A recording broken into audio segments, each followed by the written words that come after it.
What's up, YouTube? Capital G here. Got some Loose cheese duels for you guys to check out. Loose are actually getting a little bit better because of some new cards that have been revealed and new cards that are coming out. First off, this card, Power of the Guardian. I think it had its name changed. It just came out in Extreme Force. It's a really good card for the archetype. It's weird because it's actually a Mythical Beast Support card, but it works really good in this deck because what this card does is you equip it to a monster, and then every time that monster declares an attack, this card gets spell counters on it, and the monster progressively gets stronger by 500 attack. Loose have monsters that can attack directly some of the exceeds, but they're very low attack monsters. Their stats aren't that high, and that's kind of like the Achilles heel. But if you can have this, you can kind of like OTK cheese your opponent. Even if they have like 5 monsters on field, it doesn't matter because you're always attacking directly. There are things like the Gladiator Beast Link monster that actually help because of like Cattle Call and some of the things you can do with that. And then you also have Summon Sorceress, and you can use that with level 1. So yeah, Loose are in this position where they're not probably going to be getting any more support because they were played by Ren and Arc V, and they don't have any like good spell and trap cards, but the monsters are okay. And because they are level 1, there obviously are ways to kind of put more level 1 monsters on the field easily. Things like instant fusion, obviously where Art Thou is really strong as well. I feel like you just have to play this deck as a cheese deck. You saw that with the independent Nightingale play that ultimately got the Tyrant Neptune banned. It was just kind of a, you know, cheese, OTK, FTK type deck. So he activates Cattle Call, goes into the Gladiator Beast Link monster. Now he has Summon Sorceress, and he's going to use DD Crow to get himself another Winged Beast level 1 monster from his deck. He's going to summon his, what was that? That was an Abyss Actor monster. And this is where basically you're just trying to get to. You're trying to get to a simple Nightingale on the field. As long as you have just a few materials on it, you can just kill your opponent, because even though she's only 800 attack, that's fine. She's going to continue to get stronger because, and actually without the equip, she'd only be 300 attack, but it's fine because she's going to keep going up 500, and she can constantly attack because of those materials. So he attacks for 13, then he's going to attack for 18, then he's going to attack for 23, and then he's going to attack for 28. So even though his opponent did have that blue eyes on the field, it was inconsequential. Now these are not like competitive duels or anything. This is one table 500 deck dueling against another. He had Mirror Force on top of his deck too. He must be feeling a certain type of way. The second duel is against Metaphys.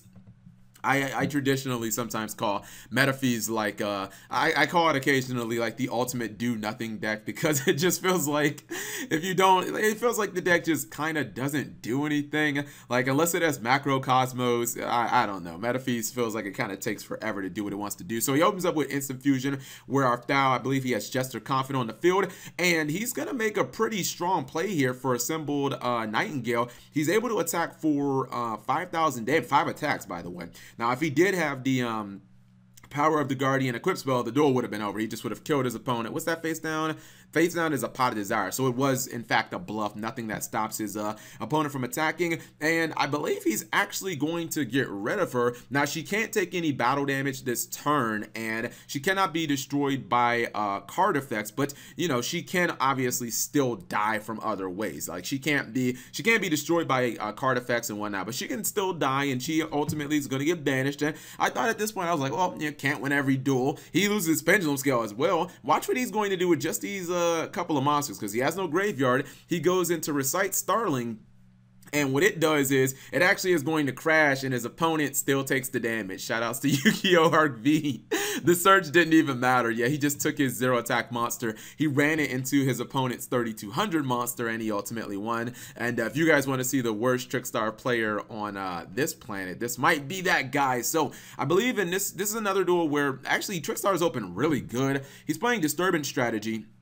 I'm not sure why he summoned Lilybell in defense mode. Like, why even summon Lilybell at all, considering he has the Blazing Mirror Force? So it's not like Lilybell, unless he's trying to get his opponent to attack him. He has Disturbance Strategy and Trickstar Reincarnation. If he had a Draw on Lockbird, I mean, it might be a wrap here, because he would just take away all of what he wanted to do. But he's gonna do a lot of burn damage, and obviously, Loose don't really have that many plays, so he kind of has to go into his Link monster. He goes into Recite Starling just so he can get himself a nice little search. And where's the play going to be from here? Now, keep in mind, all of this searching, he's still taking a bunch of damage. There's Independent Nightingale. That card is absolutely nuts. I wish Tyrant Neptune was still around. I wanted to play that deck.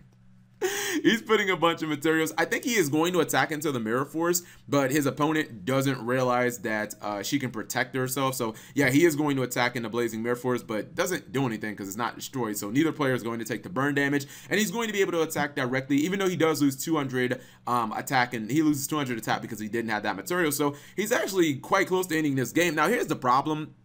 If his opponent, because he gets rid of the Feather Storm with the light stage effect, and then he gets a Surge. Here's the problem. If this dude had, I don't know, maybe I don't want to just completely trash him, but if he had like the most basic of Trickstar knowledge, all he has to do is, with Candino on field, just reveal the Lyco Wrist, bounce the Lilybell to his hand, summon Lilybell off of her effect, and then just trade in all 4 monsters for Borreload, snatch steal your opponent's Nightingale, and just kill him with it. You know, it seems pretty easy, right? I don't see why that play doesn't work. So yeah, he's not going to do that. He attacks. I think he thought that he'd be able to do battle damage, and he realizes that he can't do battle damage. So Lilybell is not going to be effective, and yeah, he's just going to get an attack for game. So this one was just kind of a worst Trickstar player in the history of Yu-Gi-Oh! Maybe, but he could have easily just made Borreload Dragon. He could have taken the Assembled Nightingale, and he probably just could have won the duel with his opponent's card. Even if he didn't win that turn, he was top decking a dead 1-for-1 anyway, so it's not like he would have had a live card, and then he could have just killed him with Borreload if he somehow didn't win in the last turn, which I believe he would have done anyway. So hopefully you guys enjoyed the duel. If you did, give the video a thumbs up. Thank you guys for watching. As always, subscribe if you have not already, and turn on that notification bell for daily videos.